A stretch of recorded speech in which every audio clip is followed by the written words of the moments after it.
இசை பேரறிஞர் தர்மபுரம் சுவாமிநாதன் அவர் வழங்கும் இந்த திருமுறை தொடர் நிகழ்ச்சிக்கு வருகை தந்துள்ள பெருமக்கள் அனைவருக்கும் நன்றி தெரிவித்துக் கொள்கிறோம். இன்றைய நிகழ்ச்சியின் சிறப்பம்சமாக டாக்டர் டி.ஆர். சுரேஷ் அவர்கள் மூத்த ஓதுவார் ஒருவருக்கு ரூபாய் 5000 பரிசில் வழங்க இருக்கிறார்கள். அதன் விவரமும் பரிசில் பெறும் ஓதுவாரின் பெயரும் தர்மபுரத்து ஐயா அவர்கள் கூறுவார்கள். தமிழிசை சங்க ஆட்சிக்குழு உறுப்பினர் திரு சுப்பிரமணியன் செட்டியார் அவர்கள் குத்துவிளக்கு ஏற்றுவார்கள்.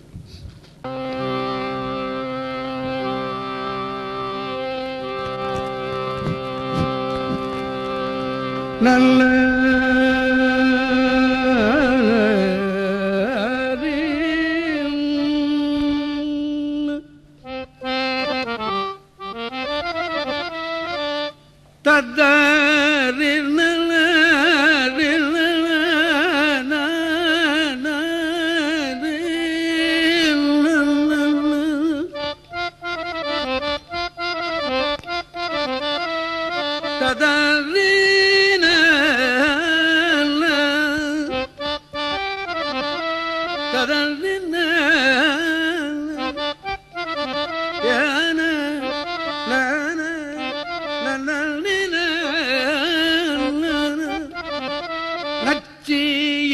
தமிழ் பாடிய ஞான சம்பந்தர்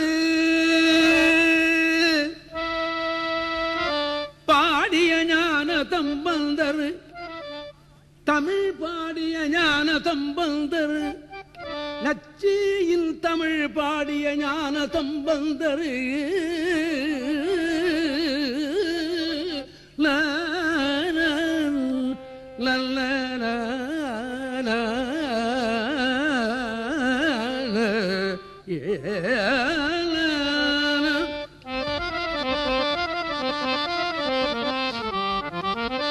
தமிழ் பாடிய ஞான சம்பந்தர் தமிழ் பாடிய ஞான சம்பந்தர் நச்சியில் தமிழ் பாடிய ஞான சம்பந்தர் இச்சையே புரிந்து ஞான சம்பந்தர் இச்சையே புரிந்து அருளிய இறைவர்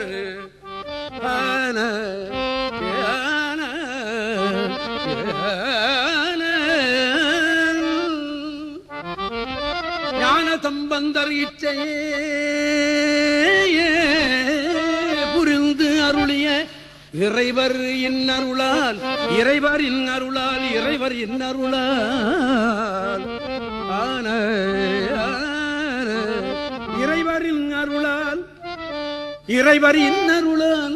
அச்சிறப்பருள் பூதம் முன்விரைந்து அகன் பீடத்து உச்சி வைத்தது பசும்பொன்னாயிர கிழிவொன்று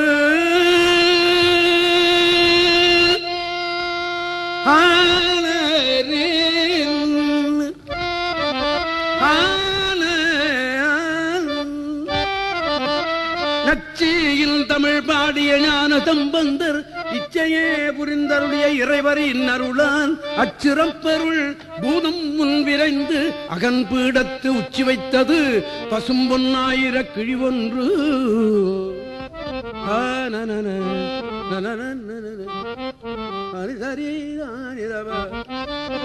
ஹரிமாகரி தானிரவ தத்தானிரவ திட்டி தனிரவ ஹரி தனிரவ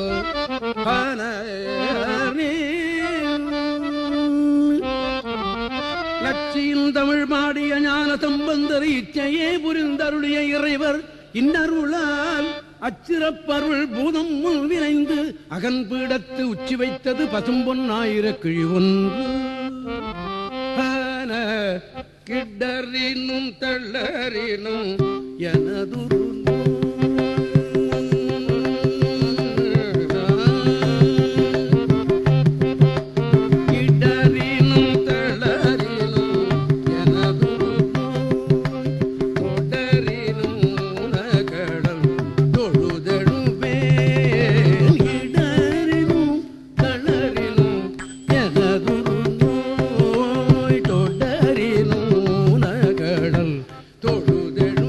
தொழுதெழுவே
ஊனகள் தொழுதெழுவேய இடரினும் தளரினும் எனதுரு நோய் தொடரினும் ஊனகள் தொழுதெழுவேய கடத நிலமுதுடு கலந்த நஞ்சை மிடரினில் அடக்கிய வேதியரே கடத நிலமுதுடு கலந்த நஞ்சை மிடரினில் அடக்கிய வேதியரே கடத நிலமுதுடு கலந்த நஞ்சை மிடரினில் அடக்கிய வேதியரே கிடரினும் தளரினும் எனதுரு நோய் தொடரினும் தொழுதெழுவேய இடரினும் தளரினும் எனதுரு நோய் தொடரினும் ஊனகள் தொழுதெழுவேய கடத நிலமுதுடு கலந்த நஞ்சை மிடரினில் அடக்கிய வேதியரே கிடரினும் தளரினும் எனதுரு நோய் தொடரினும் ஊனகடல் தொழுதெழுவே கடல் தனில் முதுடு கலந்த நஞ்சி மிடரினில் அடக்கிய வேதியனே இதுவோ எமையாடுமாறு ஈவதும் தமக்கில்லையேல் இதுவோ எமையாடுமாறு ஈவதும் தமக்கில்லையேல் அதுவோ உனதுன்னருள் ஆவடு துறை அரணே இதுவோ எமையாளுமாறு இதுவோ எமையாளுமாறு ஈவதும் தமக்கில்லையேல் அதுவோ உனதில் அருள் ஆவடு துறை அரணே இதுவோ எமையாளுமாறு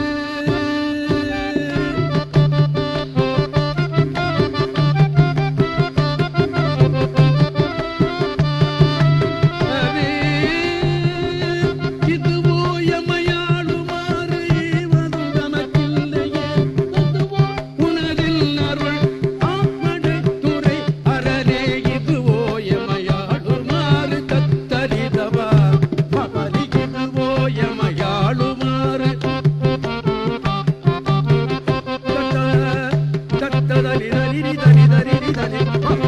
இதுவோ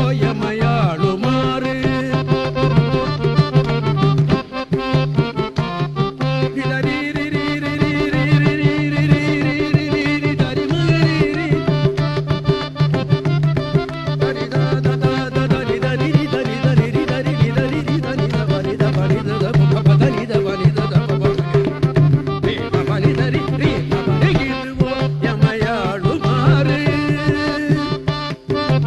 இதுவோ எமையாளுமாறு ஈவதும் தமக்கில்லையேல் அதுவோ உனதில் அருள் ஆவடு துறை அரணே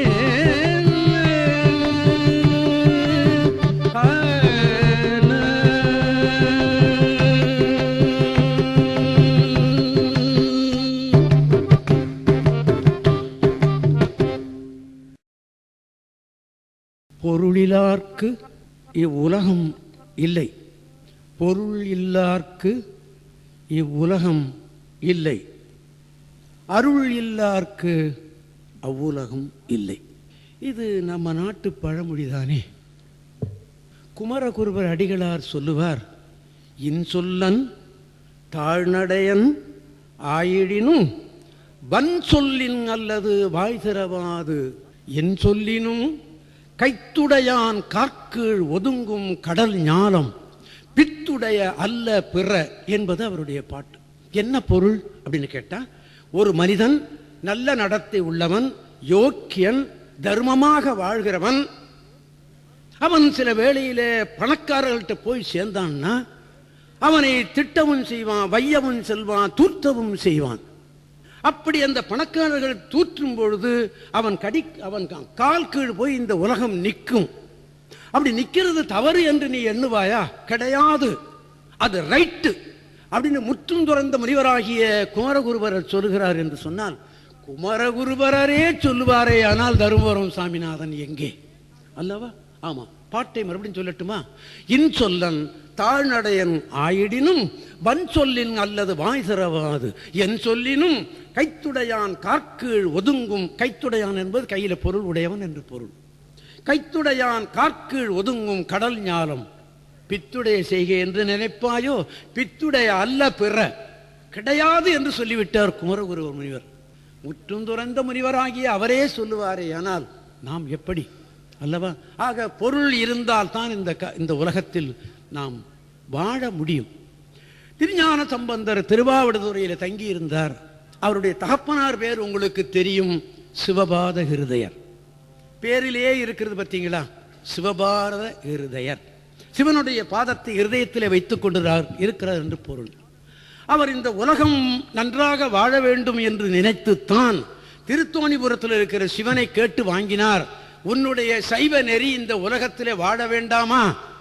இந்த சைவ நெறி வாழ வைப்பதற்காக ஒரு குழந்தையை எனக்கு கொடு என்று கேட்டு வாங்கினார் என்று பெரிய புராணம் சொல்லுகிறது. ஆமாம், பெரிய புராணம் இல்லாவிட்டால் தேவாரத்திற்கு வரலாறு தெரியாமலே போயிருக்கும். அந்த மகான், அந்த புண்ணியவான் எழுதி வைத்துட்டு போனான் பெரிய புராணத்தில்.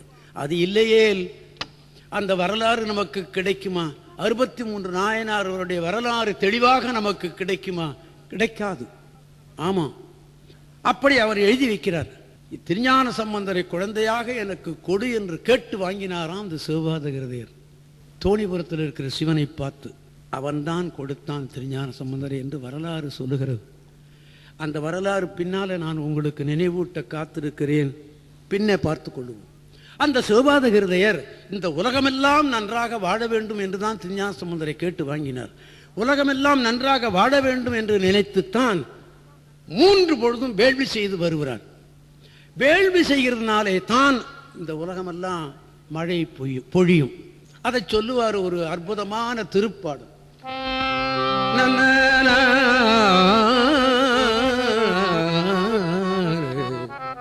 மழை இல்லாவிட்டால் போச்சு உலகம். பசும்புனுடைய தலையை கூட நீ பார்க்க முடியாது என்று சொல்லுவார் வள்ளுவர் பெருமான்.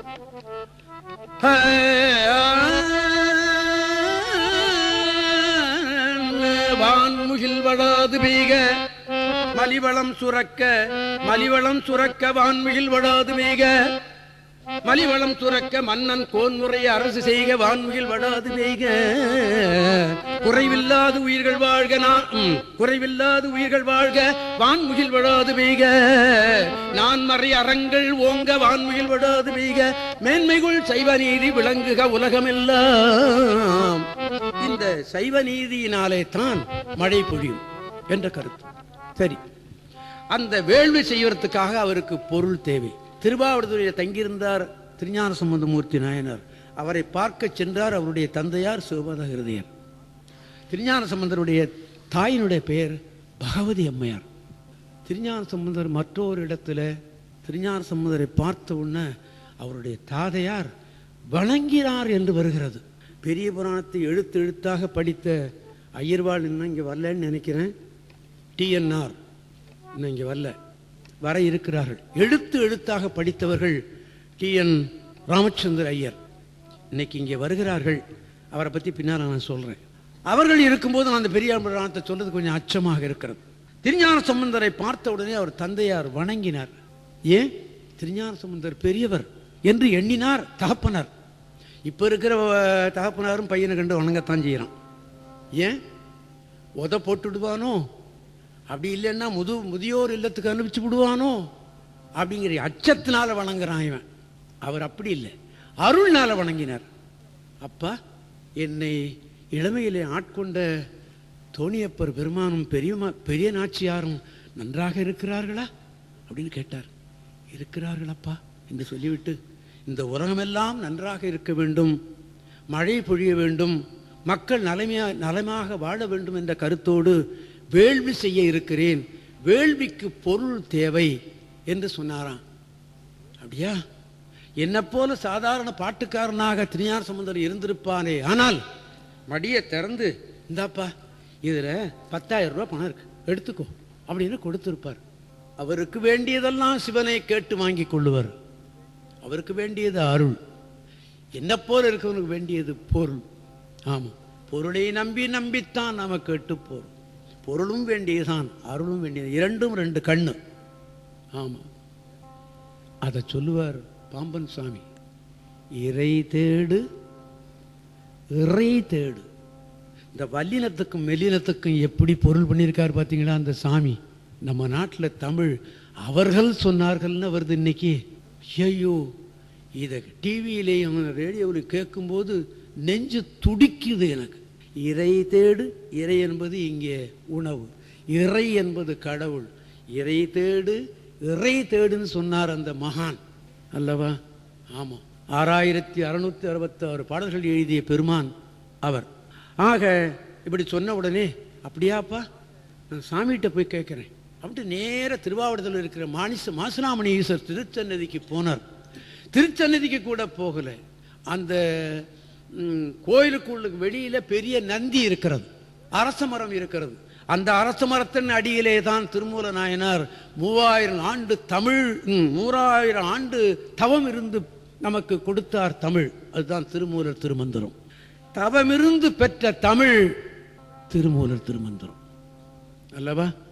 அந்த இடத்துல நின்றுகிட்டு இந்த திருப்பதியத்தை சொன்னார். இடரினும் தளரினும் எனதொரு நோய் தொடரினும் உனக்கடல் தொழுது எழுவேன், கடல் தனில் அமுதோடு கலந்த நஞ்சை மிடை அடக்கிய வேதியனே என்று ஏன் சொன்னார் தெரியுமா?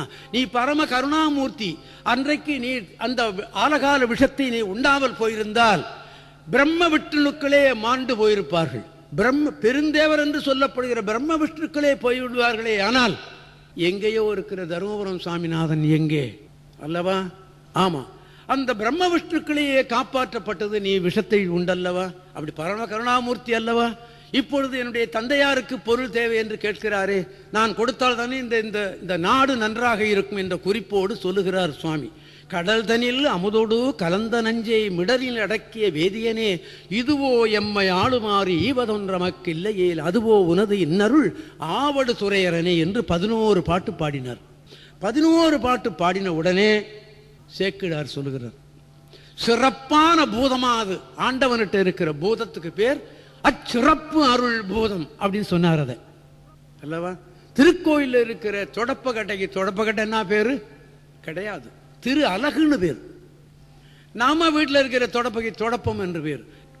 நம்ம வீட்டில் மாலை கட்டினா மாலை என்று பேர். கோயிலில் கட்டப்பட்டா திருமாலை என்று பேர் அல்லவா? நம்ம வீட்டில் சமைக்கிற இடத்துக்கு அடுப்பாங்கன்னு பேர், அங்கே சமைக்கிற இடத்துக்கு பேர் திருமடப்பள்ளி என்று பேர். எல்லாம் திரு சேர்த்து சொல்லணும். அதனால அவன்கிட்ட இருக்கிற பூதமும் சிறப்பான பூதமாம் தெய்வ சேக்கிழார் பெருமான் சொல்லுகிறார். அந்த பூதத்துக்கிட்ட ஒரு மூட்டையை கொடுத்து விட்டு சிவன் தமிழ் பாடிவிட்டானே என்று எண்ணி ஒரு மூட்டையை கொடுத்து, இதை கொண்டு போய் அந்த பலிபீடத்து மேல வை. இப்படி வச்சின்னா அதுல 1000 பொன் கொண்ட மூட்டை, 1000 பொன் கொண்ட மூட்டை இது. அதற்கு என்ன பேர் சொல்லுகிறார்கள் தெரியுமா? உலவாக்கிழி என்று பேர். குன்று பொன்னும் எடுக்க எடுக்க குறைந்து விடும் அல்லவா? இந்த மூட்டைக்கு உலவாக்கிழின்னு பேர். என்ன அர்த்தம்? உலவான்னா கெடாத, கிழின்னா மூட்டை. உலவா கிழினா கெடாத மூட்டைன்னா யாராவது திருடிட்டு போகாமல் இருக்கிற மூட்டை என்று பொருள் அல்ல. எடுக்க எடுக்க குறையாமல் இருக்குமா இது? 1000 பொண்ணுல 10 எடுத்து விட்டு கட்டி வச்சு விட்டு மறுநாள் எடுத்து பார்த்தா மறுபடியும் 1000 இருக்குமா? ஆஹா, இப்படி ஒரு மூட்டை நமக்கும் தேவை. என்ன பொறுத்தளவில் இப்படி கட்டி வச்சு விட்டு இன்னைக்கு ஒரு 100 ரூபாய் நோட்டை எடுத்துவிட்டு கட்டி வச்சேன்னா நாளைக்கு அதில் 1000 ரூபாய் இருந்ததுன்னா எனக்கு சந்தோஷம். இவனுக்கு எவ்வளவு தேவையோ, இவருக்கு எவ்வளவு தேவையோ, உங்களுக்கு எவ்வளவு தேவையோ உங்களைத்தான் கேட்கணும் இல்லையா? அப்படி ஒரு மூட்டையை கொடுத்தானாம் சிவன். அதுக்கு உலவாக்கிழி என்று பேர். அது சரிதான் ஐயா, ஏதோ திருஞான சம்பந்தருக்கு கொடுத்தாரு அந்த கதை ஐயா இப்ப சொல்லிக்கின்னு இருக்க அப்படின்னு தான் நம்ம நினைக்கிறோம். கிடையாது, நிச்சயமாக. ஆமா, நான் தினந்தோறும் கோயில்ல போய் பாட தவறவே மாட்டேன். நான் காசுக்கும் பாடுவேன், கடவுளுக்கும் பாடுவேன். ஆமா, நிச்சயமாக. இன்னைக்கு கூட காலையில 4:45 மணிக்கு எங்க ஊர் கோயில்ல ஒரு பதியம் சொல்லிவிட்டுத்தான் வந்தேன். தினந்தோறும் கோயிலுக்கு போய் இந்த பதியத்தை நான் சொல்லுவேன். எதை? திருஞான சம்பந்தருக்கு 1000 பொன் கொடுத்த பதியத்தை நான் சொல்ல தவறவே மாட்டேன். ஏன் தெரியுமா? எனக்கு எத்தனையோ பணக்காரர்கள் சிநேகிதம் உண்டு. அவர்கிட்ட போய் ஐயா எனக்கு ஒரு 1000 ரூபா கொடுன்னா இந்த தருமபுர சாமனுக்கு இதே வேலை எப்போ பார்த்தாலும் 1000 கொடு 2000 கொடு தொந்தரவு அப்படின்னு நினைப்பாங்க. கிடையாது. அத்தனை பேருக்கு கும்பிடு போட்டுக்கிட்டு போய்கிட்டே இருப்பான். நான் பாட்டுக்கு எனக்கு பணம் வேணும்னா அவன்கிட்ட போய் கேட்டுக்குவேன். அவன் கொடுத்துக்கிட்டே இருக்கிறான். 77 வயசு வரலையும் எந்த கடன் பத்திரத்துலையும் நான் கையெழுத்து போட்டதில்லை. நான் என்னமா எனக்கு ஒரு 1000 ரூபா கொடு நான் கேட்டதில்லை. யாராவது கொடுத்தா நான் வாங்கிட்டு போவேன், அது உண்டு. ஆனால் கொடு என்று நான் அவங்களை கம்பல் பண்ணுறது கிடையாது. நான் கேட்கறது அவன் எனக்கு கொடுத்து விடுகிறான். இதுதான் உண்மை. உங்களுக்கும் தேவையா? உங்கள் வீட்டில் இருக்கிற பக்கத்தில் இருக்கிற ஒரு சிவலிங்கத்திட்ட போய் இந்த பதியத்தை சொல்லி பாருங்கள், நிச்சயமாக கிடைக்கும். நிச்சயம். என்னுடைய வாழ்க்கையில எனக்கு கிடைக்கிறது அதுதான் நான் சொல்லுவேன். அப்ப நீ கோடீஸ்வரனா போயிட்டியோ நீங்க நினைப்பீங்களோ? கிடையாது. என்னுடைய குடும்பத்தை காப்பாற்றுகிற அளவுக்கு அவன் எனக்கு கொடுத்து கொண்டிருக்கிறான். அதுதான் அந்த அற்புதமான திருப்பதிகத்தை. ஒரு பாட்டு இப்ப நான் சொல்லியிருக்கிறேன், 11 பாட்டும் நான் பாடி விடுவேன். யாருக்காக? உங்களுக்காக. உங்க கையில வந்தா எனக்கும் கொடுத்துட்டு போறீங்க, அவ்வளவுதானே. வாரியார் சொல்லுவார், ஏரியில தண்ணி வந்து நகை வாய்க்கால் வழியா வந்து வயலுக்கு வந்துட்டு போகுது, இவ்வளவுதானே அப்படின்னு. அதே போல இந்த 11 பாட்டும் உங்களுக்காக நான் இப்ப பாடி வைத்து விடுவேன். ஒரு பாட்டு சொல்லிவிட்டேன், இல்ல போனா போல அதையும் சேர்த்து வேணான்னு சொல்லிவிடுறேன். இடரினும் தளரினும் எனதுரு நோய் தொடரினும் உனகடல் தொழுதடுவேன், கடல் தனில் நமுதொடு கலந்த நஞ்சை விடறி அடக்கிய வேதியனே, இதுவோ எமையாடுமாறு ஈவதொன்ற மக்கில்லையே, அதுவோ உனதுன்னருள் ஆவடு துறையரனே, வாடினும் சாவினும் வருந்தினும் போய் வீடினும் உனகள் விடுவேன் அல்லேன், தாழிலும் தடம் உணர் தயங்கு தண்ணி போழில மதி வைத்த புண்ணியனே, இதுவோ எமையாடுமாறு ஈவதொன்ற மக்கில்லையே, அதுவோ உனதுன்னருள் ஆவடு துறையரனே, நனவினும் கனவினும் நம்பா உன்னை மனவினும் வழிபட மரபியன் அம்மான் புனல்வெறி நறுங்கொன்றை போதல் இந்த கனலறி அனல் புல்கு கையவனே, இதுவோ மேயாளுமாறி இவதொன்ற மக்கில்லையே, அதுவோனது தின்னருள ஆவடு துறையரனே, தும்மலோடு அருந்துயர் தோன்றடினும் அம்மலனடி எல்லால் அரற்றாது என்ன கைமல்கு வரிசிலை கணையொன்றினால் மும்மதில் ஏறியிட முனிந்தவனே, இதுவோ மேயாளுமாறி இவதொன்ற மக்கில்லையே, அதுவோ உனதன்னருள் ஆவடு துறையரனே, பரிபூர்ண சரணாகதி. எனக்கு என்ன துன்பம் வந்தாலும் உன்னை தவிர எனக்கு வேற ஒருத்தரும் கதி கிடையாது என்று சொல்லிவிடுகிறார் அந்த 11 பாட்டிலையும். எப்படி இருக்கு பாத்தீங்களா?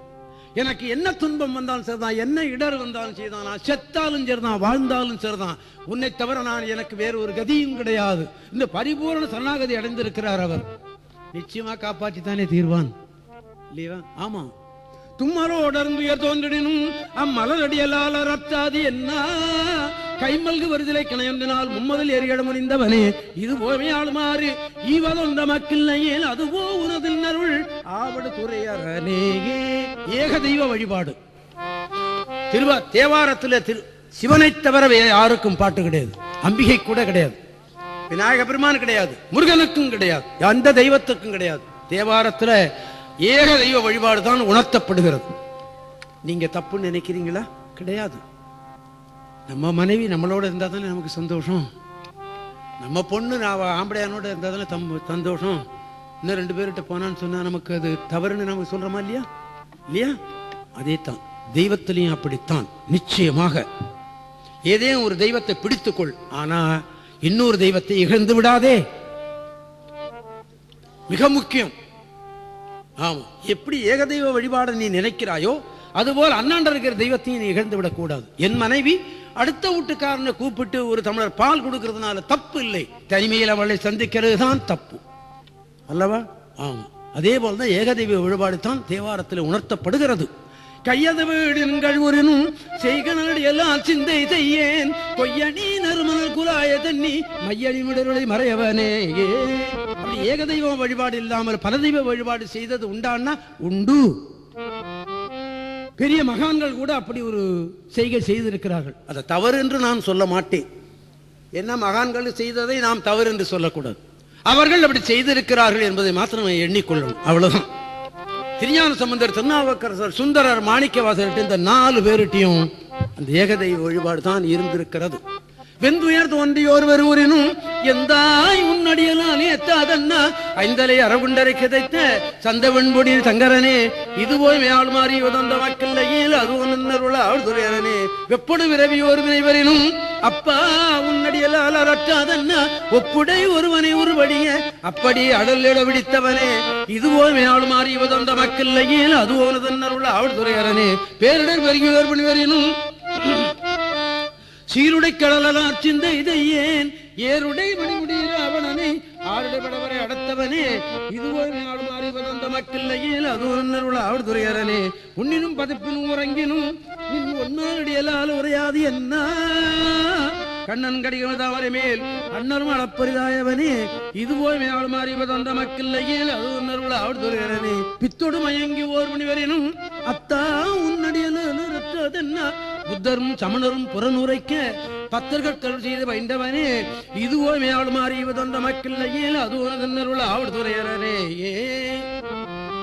அல்லை புன்னல்ல அவடு வந்த இலை நுனை வேற்படை எம்முறையே அலை புனல் ஆவடு துறையமர்ந்த இலை நுனை வேற்படை எம்முறையே அலை புனல் ஆவடு துறையமர்ந்த இலை நுனை வேற்படை எம்முறையே நலம் மிகு ஞானதம் பந்தம் நலம் மிகு ஞானதம் பந்தம் சொன்ன விலையுடை அருந்தமிழ் மாலை வல்லர் வினையாயின நீங்கி போய் உள்ளவற்றிய நுலகம் இளையாயின நேருவர் நிலமிதை நிலையிலரே வினையாயின நீங்கி போய் உன்னவர் இயனுலகம் இளையாகம் நேருவர் நிலமிதை நிலையிலரே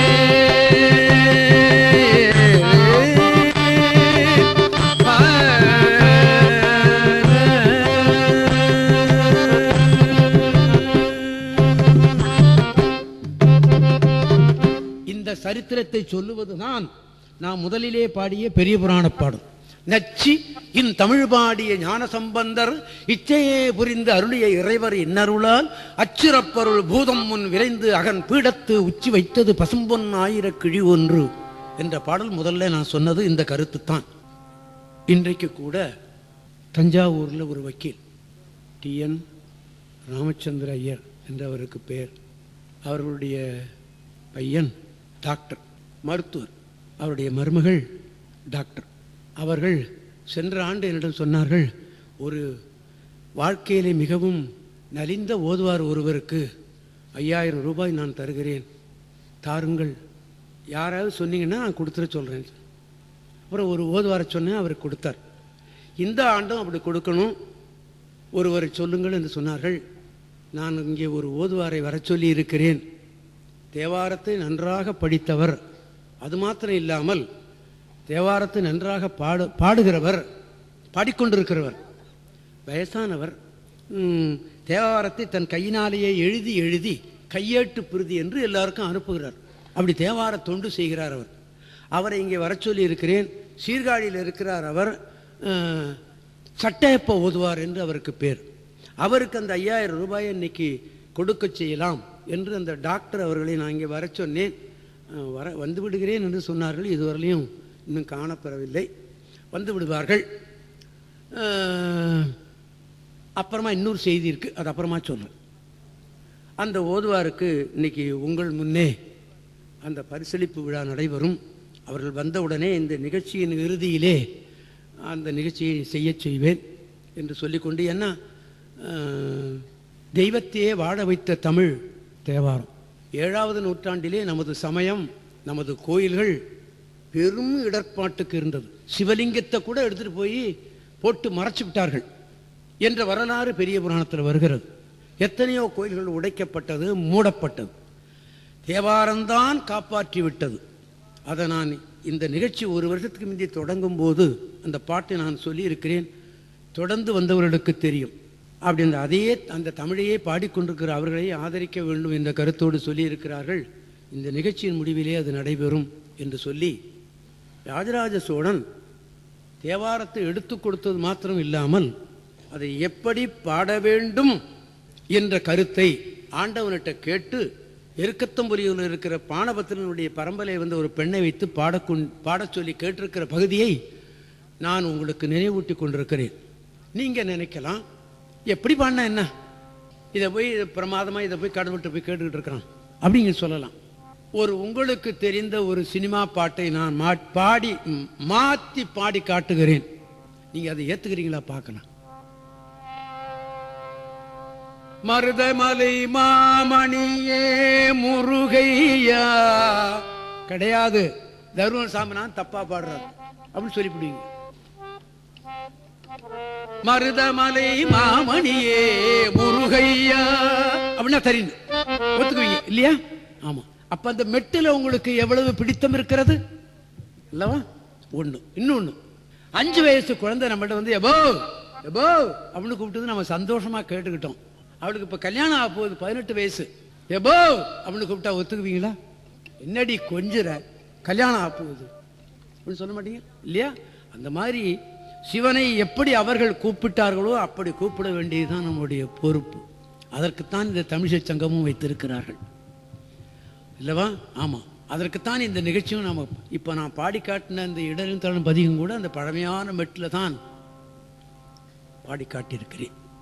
அப்படி பாடச் செய்து இந்த தேவாரம் அத்தனையும் செப்பேடு செய்து இன்னும் இருக்கிற தெய்வ பாடல்கள் எல்லாம் ஒன்னா சேர்த்து 11 வால்யூம், அதாவது 11 திருமுறை என்று ஆக்கி அதனை செப்பாடு செய்து தியாகராஜர் சமய சன்னதியில் அவன் வைத்தான். அந்த புண்ணியவான், அந்த மகான் ராஜராஜ சோழன் என்று வரலாறு சொல்லுகிறது. பிற்காலத்திலே வந்த பெரிய புராணத்தையும் அதனோடு சேர்த்து 12 திருமுறைகளாக நமக்கு அருள் வழி காட்டுகிற நூலாக அதனை ஆக்கி வைத்தார்கள். இன்றும் அந்த 12 திருமுறை நமக்கு இருக்கிறது. அதனை வாங்கி படிக்க வேண்டியதுதான் நம்முடைய பொறுப்பு அல்லவா? ஆமாம். இந்த 12 திருமுறையையும் அந்த ராஜராஜ சோழன் என்ன செய்திருக்கிறான், கோயில்களிலே ஓதுவார்களை 40 பேர் கூட ஏற்படுத்தி வைத்தான் என்று நான் படிக்கிறேன். ஒரு கோயிலில் 40 ஓதுவார். அந்த ஓதுவாருக்கு ஒவ்வொரு பசு, பால் கறந்து குடி, நன்றாக சாப்பிடு, பதிகமா சாமிக்கு பாடு என்று செய்திருக்கிறான் அந்த புண்ணியவான். பதிகமா அப்படி பதிகமா பாருங்களுக்கு ஓதுவார் என்று பேர், பிடாரர் என்று பெயர் வைத்திருக்கிறான். திருமுறை ஓதும் பிடாரர் என்று பெயர் வைத்திருக்கிறான். அப்படி பதிகமா ஓத சொன்ன இன்னைக்கு பதிகமா கோயில்ல ஓதுவார்கள் பாடுவதா இருந்தாலும் அங்க இருக்கிறவர்கள் பாட விட மாட்டேன் என்கிறார்கள். அது ஒரு பெரிய வருத்தப்பட வேண்டிய விஷயம். ஓதுவார் பாட தகுதி இருக்காங்கிறது அப்புறமா பார்த்துக்குவோம். அவன் பாட தகுதியா இருந்தாலும் இவனை பாட விட மாட்டேங்கிறான். ஒரு பாட்டை சொல்லிட்டு போயா, அடுத்த தீபாவளி போகண்டா நாங்க அப்படின்னு சொல்றவங்கள தான் இருக்காங்க. அங்க இருக்கிற கோயில் இருக்கிற அதிகாரிகளும் ஏன் என்னை பற்றி நிறைய பாட்டு சொல்லிட்டு இருக்கிற, ஒன்னு சொல்லிட்டு போயாங்க. ஓதுவாரை ஓதுவான் என்று கூப்பிடுகிற பரம்பரை கூட நம்மள்கிட்ட இருக்கு.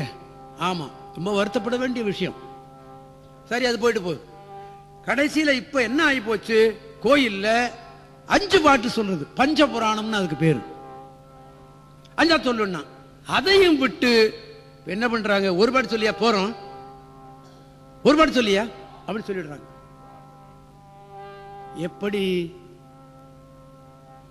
விருந்துல பாயசம் சாப்பிடுறது தான் தலைமையோ, கடைசியாக அந்த பாயசத்தை போடுகிறார்களோ, அதுபோல சிவபூசையின் இறுதியிலே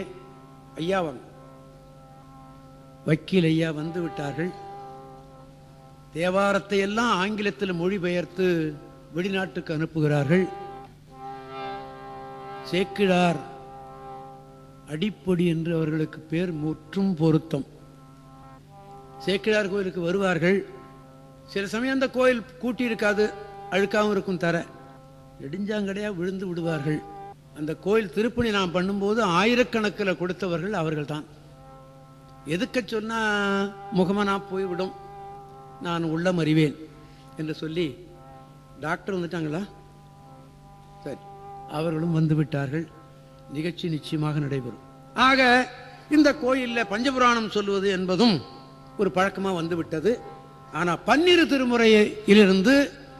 திருமுறையிலிருந்து ஒரு பாட்டு சொல்லுவது என்பது சிலர் சொல்ல செய்கிறார்கள்.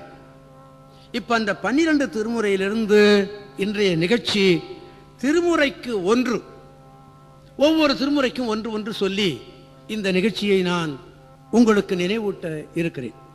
ஒரு பானை சோத்துக்கு ஒரு சோறு பதம், இந்த சொல்லு அடிபட்டு போச்சு. இப்ப யார் பதம் பார்க்குறா, எல்லாத்தையும் எடுத்து வச்சுட்டு உஸ்ன்னு கல்ல வந்தா கீழே இறக்கி போறாங்க, சரியா போச்சு இல்லையா? ஆக அந்த ஒவ்வொரு திருமுறைக்கும் ஒவ்வொரு பாடல் சொல்லலாம் என்று நான் எண்ணுகிறேன். முதல் திருமுறையில் திருஞான சம்பந்தமூர்த்தி நாயனார் நமக்கு ஆண்டவனுக்கு செய்த தேவாரத்தில் ஒரு அறவுரையும் சொல்லுகிறார். டேய், ஒரு பங்களா இருக்கிறது, சொத்து இருக்கிறது, இதெல்லாம் செல்வம் என்று நீ நினைத்து விடுகிறாயா? இல்லடா. அந்த செல்வம் கடல் ஏத்துகிற செல்வம் இருக்கு பார், அதுதான் செல்வம், நிச்சயமான செல்வம் அதுதானடா என்று சொல்லுகிறார் சுவாமி. அந்த அற்புதமான பாடலை போய் ஓதுவேன். செல்வ நெடுமாடம் சென்று சேணோங்கி செல்வ மதி தோய செல்வம் உயர்கின்ற செல்வ நெடுமாடம் சென்று சேணோங்கி செல்வ மதி தோய செல்வம் உயர்கின்ற செல்வர் வாழ்தில்லை செல்வர் வாழ்தில்லை சித்தம் பலமேய செல்வர் வாழ்தில்லை சித்தம் பலமேய செல்வர் கடல் ஏத்தும் செல்வம் செல்வமே செல்வர் வாழ்தில்லை சித்தம் பலமேய செல்வர் கடல் ஏத்தும் செல்வம் செல்வமே செல்வம் செல்வமே செல்வம் செல்வமே.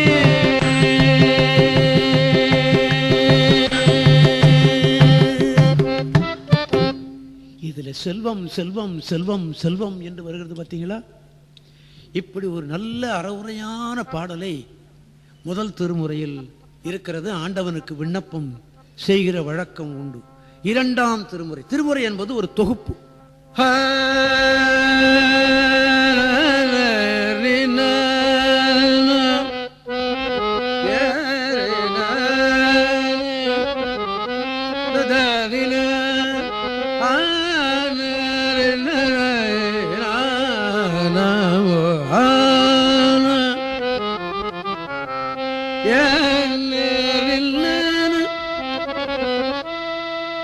எம்பிரான் எனக்கமுதம் ஆவானும் என்று ஒரு திருப்பதி. அந்த திருப்பதிகத்தினுடைய கடைசி பாட்டுக்கு திருக்கடைக்காப்பு என்று பேர். சுவாமி இதுல என்ன அறவுரை சொல்லுகிறார்? சுவாமிக்கு பாட்டை கொடுத்து விடுகிறோம். அது திருஞான சம்பந்தர் சொல்லுகிறார் அவி என்று. பாட்டவி என்ற சொல் திருமூலர் தான் சொல்லுகிறார் என்று சில பேர் சொல்லியிருந்தாங்க. ஞான சம்பந்தர் சுவாமியே அப்படி சொல்றார், பாட்டவி, பாட்டு ஒரு உணவு என்று. அதுல கடைசி பாட்டில் என்ன சொல்றார் அவர்? என்னுடைய இந்த திருப்பதிகத்தை ஓதுகிறவர்கள் பொன்னடைவார்கள், பொன் கிடைக்கும். அது மாத்திரமில்லை, பொன்னை அனுபவிக்க வேண்டிய போகமும் கிடைக்கும். ஆனா ஐயாவுக்கு எதுக்கு நான் சொல்ற பொருள் என்ட்ரன்ஸ் பொருள், அது அவ்வளவுதான் என்னால முடியும். அது மாத்திரம் இல்ல, இந்த பதியத்தை படிக்கிறவனுக்கு பொன் கிடைக்கும், போகம் கிடைக்கும். அது மாத்திரம் இல்ல, அவன் நல்லவனாகவும் இருப்பான், புண்ணியவானாகவும் இருப்பான் அப்படின்னு சொல்றார் சுவாமி. ஆமா, பொன்னும் பொருளும் கிடைத்து விட்டா அவன் புண்ணியவானாகவா இருப்பான்? நிச்சயமாக இருக்க மாட்டானே. என்னென்னோ செய்வானே இந்த பொன்னும் பொருளும் வந்து விட்டால், இல்லையா? சுவாமி சொல்றார் புண்ணியவானாகவும் இருப்பான்டா. தேவாரத்தை படிக்கிறவன் சுவாமி சொல்றார், தன்னடைந்தார்க்கு இன்பங்கள் தருவானி தத்துவனை கண்ணடைந்த மது பிரமபுரத்து உறையும் காவலனை முன்னடைந்தான் தம்பந்தம் மொழி பத்தும் இவை வல்லார் பொன்னடைந்தார் போகங்கள் பரகடைந்தார் புண்ணியரே.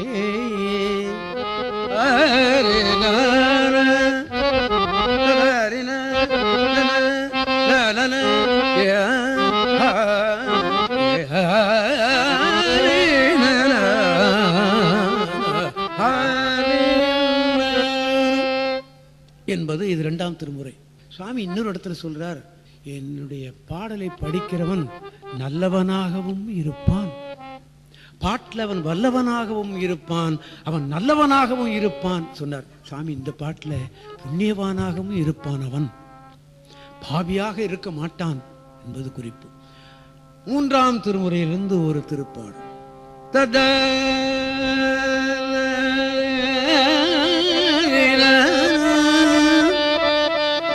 திருஞான சம்பந்தர் மதுரையில தங்கியிருந்தார். தெய்வ குழந்தை திருஞான சம்பந்தர். அவரை இவ்வளவு நாளும் நாம பார்க்கலையேன்னு அப்பா இங்கிருந்து நடந்து நடந்து நடந்து மதுரைக்கு போனார். அப்பா வருகிறார் என்று போய் சொன்னாங்க. எந்திரிச்சு வந்தார். அப்பா தான் முதல்ல வணங்கினாருன்னு நான் நினைக்கிறேன். ஐயா என்ன சொல்றாங்களோ, ஆமா தலையாட்டிட்டாங்க, ரைட்டு. அப்பா தான் முதல்ல திருஞான சம்பந்தர் காலில் விழுந்து வணங்கினார். அவர் திரும்பி வணங்கினார். திருஞான சம்பந்தர் என்ன கேட்டார் தெரியுமா? அப்பா, அன்னைக்கு பால் கொடுத்து ஆண்டானே என்னை, இந்த திருத்தோணிபுரத்தில் இருக்கிற கடவுள் நல்லா இருக்கானா? அவன் நல்லா இருந்தா நாம நல்லா இருக்கலாமே என்ற குறிப்போடு ஒரு அற்புதமான திருப்பதியும் சொல்லுகிறார். கல்யாணத்துல எல்லாம், நான் கல்யாணத்துல என்ன, தினந்தோறும் எழுந்தவுடனே இந்த பதியத்தை நாம சொல்ல கடப்பாடு. நான் சொல்ல தவறவே மாட்டேன். மண்ணில் நல்லவண்ணா நாம வாழணும் அல்லவா? அதற்காக நான் எழுந்தவுடனே சொல்லுகிற பாடல் இதுதான். மண்ணில் நல்ல வண்ணம் வாடலாம்,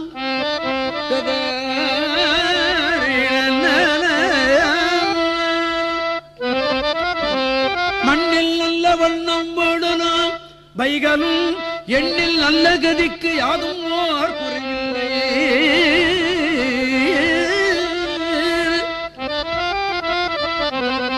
நல்ல கதிக்கு யாதும் ஓர் குறைவில்லை, வாழலாம் வைகளும் எண்ணில் நல்ல கதிக்கு யாதும் ஓர் குறைவில்லை.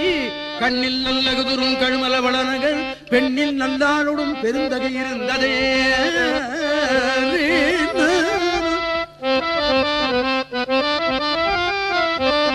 இந்த இரண்டாவது பாட்டுல இந்த சரித்திர குறிப்பு, தனக்கு பொன் கிண்ணத்துல பால் கொடுத்தான் இல்லவா? நீ யார் கொடுத்த எச்சில் பாயில கேட்டாய் என்று குடித்தாய் என்று கேட்டாய் அல்லவா? அந்த இறைவன் நல்லா இருக்கிறானான்னு சொல்றாரு அடுத்த பாட்டுல. தகப்பனாருக்கு எதுக்கவே இப்படி சொல்றார். போதையார் பொற்கிண்ணத்து அடிசில் பொல்லாது என தாதையார் முனிவுரத்தான் என்னை ஆண்டவன், தாதையார் குடையினம் தடுமலவளநகர், பேதையாள் அவளுடன் பெருந்தகை இருந்ததே. திருத்தோணிபுரத்தில் இருக்கிற சுவாமி தான் ஆதி சிவன். கையில மழு கிடையாது, மான் கிடையாது, புலித்தோல் கிடையாது, மான் தோல் கிடையாது.